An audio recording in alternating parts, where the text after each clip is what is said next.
Outer ring road లోపల మనం ఎవరం కూడా కాంగ్రెస్ పార్టీ మోసపు వలలో పడలేదు. కాంగ్రెస్ ఎన్ని కథలు చెప్పినా, బీజేపీ ఎన్ని కథలు చెప్పినా ఔటర్ రింగ్ రోడ్డు లోపల ఉన్న ప్రజలు మాత్రం లేదు లేదు వీళ్ళు నమ్మదగ్గ మనుషులు కాదు, ఖచ్చితంగా మళ్ళీ కేసీఆర్ రావాలి, మళ్ళీ గులాబీ జెండాను ఎగరాలని చెప్పి అది చేవెళ్ళ కావచ్చు, రాజేంద్ర నగర్ కావచ్చు, అన్ని నియోజకవర్గాల్లో మననే గెలిపించినారు, మన పార్టీని గెలిపించినారు. ఒక్క సీటు కూడా, ఒక్క సీటు కూడా ఓఆర్ఆర్ లోపల కాంగ్రెస్ పార్టీకి ఇయ్యలే. బీజేపీకి కూడా అడ్డివారి గుడి దెబ్బ అని ఒక సీట్ వచ్చింది. అది కూడా మన క్యాండిడేట్ మనం పెట్టినోడు కొద్దిగా కరెక్ట్ లేకుండా ఆఖరికి ఆగమాగం చేసిండు కాబట్టి గోషామాయలు పోయింది. కానీ లేదా బరాబర్ గోషామాయలతో సహా కాంగ్రెస్కు బీజేపీకి ఒక్క సీటు రాకుండా హైదరాబాద్ను ఏకపక్షంగా మనం స్వీప్ చేస్తుంటాం. వాస్తవం ఏంటి అంటే ప్రజలు ఎప్పుడైనా కూడా మంచి పనులను ఖచ్చితంగా ఆదరిస్తారు. కాకపోతే పేదలు లేదా కొంతమంది ఎవరైతే మిత్రులు ఉంటారో ఇంకా ఎవరైనా ఎక్కువ చెప్తే కేసీఆర్ లక్షిస్తుండు కదా, నేను మీదికి వెళ్ళి తులం బంగారం ఇస్తా అని చెప్తే కొద్దిగా మా ఆడబిడ్డలు అక్కడక్కడ కొద్దిగా టెంప్ట్ అయినరు. రైతులు కేసీఆర్ 10,000 ఇస్తుండు కదా, నేను 15,000 ఇస్తా అంటే నువ్వు అర్జెంటుగా ఊరికి 2 లక్షల లోన్ తెచ్చుకో, నేను వస్తూనే ఉన్నా, వచ్చిన మర్నాడే సంతకం పెడతా, మొదటి సంతకం పెడతా అంటే రైతులు కొద్దిగా టెంప్ట్ అయినరు. అట్లే పెద్ద మనుషులు 2,000 కాదు 4,000 ఇస్తా, కేసీఆర్ ఇంట్లో అవ్వకో తాతకో ఇస్తున్నాడు, నేను ఇద్దరికి ఇస్తా, ఇంటికి ఇద్దరికి పెన్షన్లు ఇస్తా, సోనియమ్మ చెప్పింది వచ్చే నెల నుంచి పైసలు పడుతూనే ఉంటాయి అని చెప్పి గట్టిగా చెప్తే పాపం కొంతమంది వాళ్ళు కూడా టెంప్ట్ అయినారు.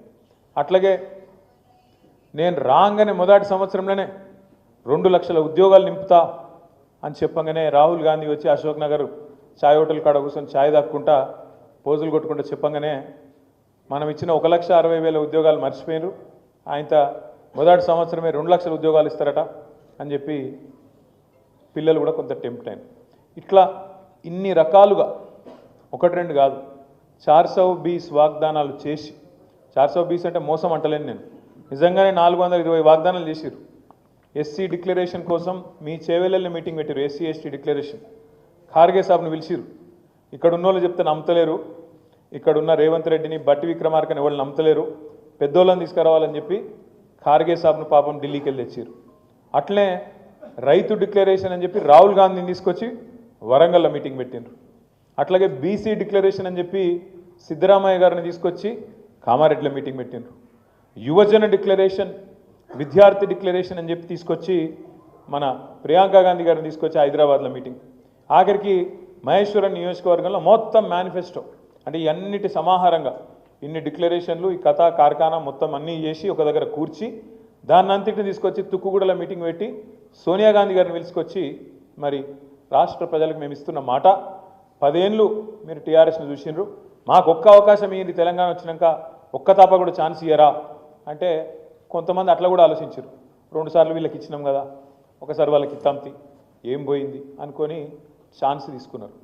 మరి అలా ఛాన్స్ తీసుకుంటే ఏమైంది, మన మీద అవ్వుకొని బొందలు పడ్డట్టు అయింది, మంచిగా తినే పల్లెంలో మను పోసుకున్నట్టు అయింది. ఎందుకంటే మీరు ఆలోచన చేయండి, నిజంగానే మంచి పనులు చేస్తే అధికారం ఎవ్వరికి శాశ్వతం కాదు. నిజంగానే మంచి పనులు చేస్తే వీళ్ళు కాంగ్రెస్ వాళ్ళు మనం కూడా అభినందించాలి. ఎందుకంటే కొన్ని మంచి జరిగినప్పుడు మంచి అనాలి. రాజశేఖర్ రెడ్డి గారు ఆనాడు ఆరోగ్యశ్రీ అనే మంచి పథకం పెట్టిండు అని చెప్పి కేసీఆర్ గారు స్వయంగా శాసనసభలోనే అందరి ముందే కుండబద్దలు కొట్టినట్టు చెప్పడమే కాకుండా దాన్ని కొనసాగిస్తా అని చెప్పారు. మంచి పనులు చేస్తే ఒప్పుకోవాలి, తప్పేమున్నది. ఫీజు రీయింబర్స్మెంట్, ఎందుకంటే ఇవ్వడం శాశ్వతం కాదు, అధికారము ఎవరికి శాశ్వతం కాదు, మనిషి జీవితమే శాశ్వతం కాదు. మరి ఉన్నప్పుడు నువ్వేమన్నా మంచి పని చేస్తే దాన్ని యాద్ చేసుకోవాలి, తప్పేం లేదు. ఫీజు రీయింబర్స్మెంట్ లాంటి మంచి కార్యక్రమం పెడితే తప్పకుండా యాద్ చేసుకున్నాం. ఇవాళ చంద్రబాబు నాయుడు గారి జన్మదినం, వారికి కూడా నా హృదయపూర్వకంగా జన్మదిన శుభాకాంక్షలు. వారు కూడా చేసింది, వారు ముఖ్యమంత్రిగా ఉన్నప్పుడు కూడా కొన్ని పనులు జరిగినాయి హైదరాబాద్లో, ఇక్కడ కొన్ని ఐటీ కంపెనీలు తేవడంలో కానీ ఇంకోటి కానీ, వారికి కూడా మనం తప్పకుండా గుర్తు చేసుకోవాలి. ఎందుకు చెప్తున్నా అంటే సంస్కారవంతమైన ప్రభుత్వం అంటే అట్లా ప్రవర్తిస్తుంది. మనం 10 ఏళ్ళు ఉన్నాం ప్రభుత్వంలో, కానీ ఎన్నడూ నీ ఆనవాళ్ళు దుర్చేస్తా, నేను ఇది చేస్తా, చెరిపేస్తా అనలే. ఆనవాళ్ళు దుర్పేసుడు అంటే అది ఎప్పటి అనాగరిక రాజుల కాలం నాటి కథ. ఒక రాజు ఇంకో రాజ్యం మీద దండయాత్ర చేసి దాన్ని గెలుచుకుంటే ఆ రాజ్యం యొక్క ఆనవాళ్ళను దుడిచే ప్రయత్నం అప్పట్లో చేద్దురు. కానీ దండయాత్రలు చేసిన రాజులు కూడా కాకతీయుల ఆనవాళ్ళు వచ్చి వీళ్ళు ఆసఫ్ జాహీలు, కుతుబ్ షాహీలు వాళ్ళు దుడిపేయలే. ఇంకా చెరువులు తవ్విరు, చెరువులు తవ్వుతుంది పూడ్చేస్తావు పోయి మళ్ళీ పూడ్చాం కదా. మంచి పనులు చేస్తే దాన్ని చెడగొట్టద్దు. కానీ ఈ ప్రభుత్వం చేస్తున్న కిరాతకపు పని ఏంది అంటే రేవంత్ రెడ్డి గారి ప్రభుత్వం, వాళ్ళు మంచి పనులు చేయరు, చేసిన మంచి పనులు ఆపుతారు. ఇది వీళ్ళ తెలివి. మీరు ఆలోచించండి ఒక్కసారి. మనం ఎవ్వరం కూడా హైదరాబాద్ నగర అభివృద్ధికో తెలంగాణ అభివృద్ధికో తెలంగాణలో పేదలకు మంచి జరుగుతుంటేనో అందరం కూడా సహకరిస్తాం, అందరం కూడా సపోర్ట్లు కొడతాం, అవసరమైతే ముంగటి వరుసలు నిలబడి మంచి పని చేస్తున్నారని చెప్తాం. కానీ ఏం జరుగుతుంది వాళ్ళ 16 నెలల్లో? వీళ్ళే కదా చెప్పింది 100 రోజుల్లో 6 గ్యారంటీలు అన్నారు. 500 రోజులైంది, 500 రోజులైంది, 100 రోజులు కాదు 500 అయింది. మరి 500 రోజుల తర్వాత ఒక్కటంటే ఒక్క హామీ అమలైందా? ఏదన్నా ఒక్కటి పూర్తిగా చేసినరా? ఒకటే ఒకటి, అది కూడా సగం చేసిర్రు. ఏది? Free bus. ఇక ఆ బస్సు అందం నేను చెప్పరాదు, ఇక మళ్ళీ అంటే మళ్ళీ నా మీద ఒక కేసు పెడతారు. కాక పెట్టరు కానీ అలా మనమే చూస్తున్నాం. ఇదివరకు ఎన్నడూ చూడని విచిత్రాలు చూస్తున్నాం. మా ఆడబిడ్డలు ఒకరినొకరు సీట్ల కోసం తన్నుకునే పరిస్థితి. రాజకీయాల సీట్ల కోసం తన్నుకుంటే గమ్మత్, కానీ బస్సుల సీట్ల కోసం తన్నుకునే పరిస్థితి కూడా వచ్చింది. ఇవాళ ఆ పరిస్థితి వచ్చింది కాంగ్రెస్ ప్రభుత్వం వల్ల. అట్లాగే మీరు ఆలోచించండి, ఎన్ని కథలు చెప్పిండ్రు.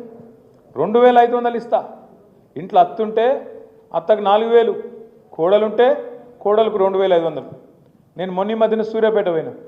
సూర్యాపేట పోతే ఆడ మా జగదీష్ రెడ్డి గారు ఒక ఇంట్లో మా కార్యకర్త ఇంట్లో భోజనం చేద్దాం అని తీసుకుపోయాడు. తీసుకపోతే ఆడ భోజనం చేసినాక కూర్చొని మాట్లాడుతున్నాం. మా అమ్మగారు అని పరిచయం చేసిండ్రు. ఎట్లున్నారమ్మా అంటే బాగానే ఉన్న బిడ్డ అన్నది. అన్నాక మరి కొడుకు పెళ్లి చేసినావు మొన్ననే, యువకుడు తమ్ముడు, ఎట్లుందమ్మా మరి కోడలి పిల్ల ఎట్లుంది అన్న.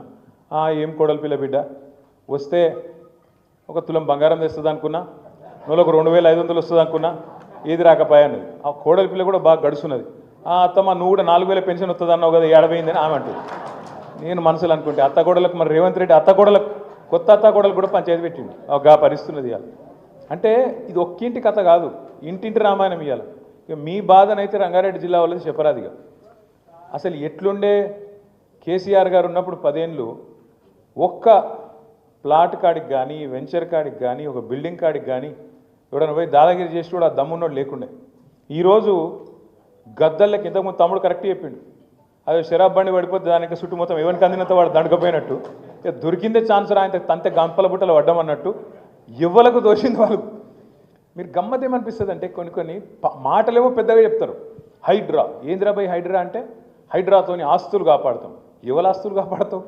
హైడ్రాతోని ఆస్తులు కాపాడుతాం. ఎవరి ఆస్తులు కాపాడుతారంటే పక్కా కాపాడుతారు.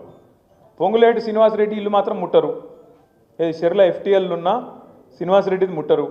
పట్నం మహేందర్ రెడ్డి నట్టనడమ చెరువులో కట్టినా ఆయనదేం కాదు. KVP రామచంద్రరావుది చెరువు మీదనే ఉన్నా ఆయనది ముట్టరు. అట్లాగే రేవంత్ రెడ్డి వాళ్ళ అన్న తిరుపతి రెడ్డి గారిది FTL లోపలున్నా దాన్ని ముట్టరు. ఇక మరి ఎవడు దొరికిండు తేరగా? అల్కగా దొరికిటాడు ఎవడు? గరీబుగాడు. కొట్టుర్రా అంటే కొట్టుర్రు, కొడతారు. మళ్ళీ మీ ఎమ్మెల్యే సాబ్ది కూడా ముడతలేరా? ఎమ్మెల్యే సాబ్ది కూడా ముడతలేరు, కొడతలేరు. కొట్టేతందుకు ముట్టేతందుకు ఎవడు అల్కగా దొరుకుతాడు? గరీబుగాడు. ఏడ దేవులాడురి ఒక బస్తున్నది, ఇందులో గరీబుగాళ్ళు వచ్చి వాళ్ళు వేసుకున్నారు, గుడిసారు. కొట్టుర్రా అంటే కొట్టురు. ఏం చేయాలి మళ్ళీ? కింద మళ్ళీ ఎవరికో లాంచాలు, రకరకాల కథలు కార్యక్రమాలు మీకు అన్నీ తెలుసు. నేనేమంటున్నా అంటే 24 గంటలు నెగిటివ్ పనులేనా? పాజిటివ్ పనులు చేసేదేం లేదా? 24 గంటలు ఏది గులగొట్టాలి, ఏది రద్దు చేయాలి. మనం ఇక్కడ షేర్లింగంపల్లి నియోజకవర్గంలో ఇక్కడ మైండ్ స్పేస్ అని మొత్తం IT ఏరియా అంతా ఉంటుంది. ఆంచెల్లి సీదా శంషాబాద్ ఎయిర్పోర్ట్కు మరి ఎయిర్పోర్ట్ ఎక్స్ప్రెస్ అని పెట్టినాం. రేవంత్ రెడ్డి గారు రాగానే తీసుకున్న మొదటి నిర్ణయం ఎయిర్పోర్ట్ ఎక్స్ప్రెస్ రద్దు, మొత్తం మీరు ఆయన దగ్గర మీకెళ్ళే పోతుంది. నేను అడిగిన ఎందుకు అని. ఏం లేదు, అలా మీ భూములు ఉన్నాయట మధ్యలో, ఏది నాయట, ఉంటే ఎక్కడో చెప్పురా పోయి నేనే తిరుగుతున్నా, నాకే తెలియదు, ఉంటే నాకు చెప్పని నేను అడిగిన మెట్రోలో ఫోన్ చేసి అడిగిన ఏం పుట్టింది ఆయనకు. టెండర్ కూడా అయిపోయి కొబ్బరికాయ మేము సార్ వచ్చి శంకుస్థాపన చేసే 2 ఏళ్ళలో ఒడిచిపోతుంది. ఎందుకంటే నా ల్యాండ్ ఎక్విజిషన్ కూడా లేదు. సీదా మంచిగా ఆ రింగ్ రోడ్ ఎంబడే అప్పుడు రాజశేఖర రెడ్డి గారి టైంలో దానిలో కారిడార్ పెట్టిర్రు మంచిగా. అందుకే ఘాటు పెట్టినాం. తక్కువ ఖర్చుతో మంచిగా సౌలభ్యం అయిపోతుంది. రాంగా పొంగ ట్రాఫిక్ పెరుగుతుంది, కట్టేతందుకు కూడా 2-3 ఏళ్ళు పడుతుంది. దెబ్బ నొడగొడదామని పెడితే అందులోనట నా భూములు ఉన్నాయని చెప్పి రద్దు చేసినట్టు. అంటే ఇక మరి తొవ్వెంబడి ఉన్న వాళ్ళ భూములన్నీ సంగతి ఏంటి? మరి ఇప్పుడు కాంగ్రెస్లో భూములు కూడా తీద్దామని లేనండి ఉన్నాను. అంటే ఎంత పాగలు ముచ్చట అంటే రాగానే ఒకరోజు ఫార్మా సిటీ రద్దు, ఒకరోజు రద్దు అంటారు, మళ్ళీ తెల్లారేదో 4th city, future city, AI city, ఇంకేదో స్కిల్ సిటీ, ఇది ఒక దిక్కు నడుపుతారు. ఇంకో దిక్కు మూసి అంటారు. మరి ఇవన్నీ చేసేందుకేమో పైసలు లేవట. ఏది ఆడపిల్లలకు 2500 ఇచ్చేందుకు పైసలు లేవు, రైతులకు రైతు బంధు ఇచ్చేందుకు పైసలు లేవు, రైతు రుణమాఫీ చేసేందుకు పైసలు లేవు, తులం బంగారం ఇచ్చేందుకు పైసలు, విద్యార్థులకు స్కూటీలు ఇచ్చేందుకు పైసలు. మరి ఏమిటికున్నాయి? వీటికి పైసలు లేవు. స్కాలర్షిప్ లేవు, మన్ను లేదు, మశానం లేదు, ఏది లేవు. ఇవన్నిటికీ లేవట. కానీ మూసీకి మాత్రం 1,50,000 కోట్లట. ఎందుకే 1,50,000 కోట్లు మూసి? ఆ మూసీతోని మురిసే రైతులు ఎంతమంది, వచ్చే ఆయకట్టు ఎంత, వచ్చే ఉద్యోగాలు ఎన్ని, దానివల్ల వచ్చే లాభం ఏంది అంటే చేయొద్దంటలేం. షోకులు ఎప్పుడు వాడాలి? ముందు కడుపు నిండాక వాడాలి. ఇక కడుపు నిండికి దిక్కులేదంటీడా. అదే అంటారు చూడు, మింగ మెతుకులేదు కానీ మీసాలకు సంపెంగ నూనె పెట్టిండే టెన్కటికి కూడా. మిగతాదికేమో మెతుకు లేదట, మీసాలకు మాత్రం సంపెంగ నూనె. పోజులు ఎందుకు నాకు అర్థం కాదు. రైతుకు రైతు బంధు ఇవ్వవు, రుణమాఫీ చక్కగా చేయవు. మొన్న అక్క ఒక మంచి మాట చెప్పింది. నవాపేటకు పోయింది అక్క, రైతు ధర్నా చేస్తున్నారు. ఏమని? రుణమాఫీ చేయాలి, నువ్వు చేసింది చారానా, బయట చెప్తుంది బారానా, నీ ప్రకటనలకే ఎక్కువ ఖర్చు అవుతుంది, నీ ఫోటో చూడలేక వస్తున్నాం కాబట్టి అదేదో బంధు పెట్టు అని చెప్పి మొత్తం ధర్నా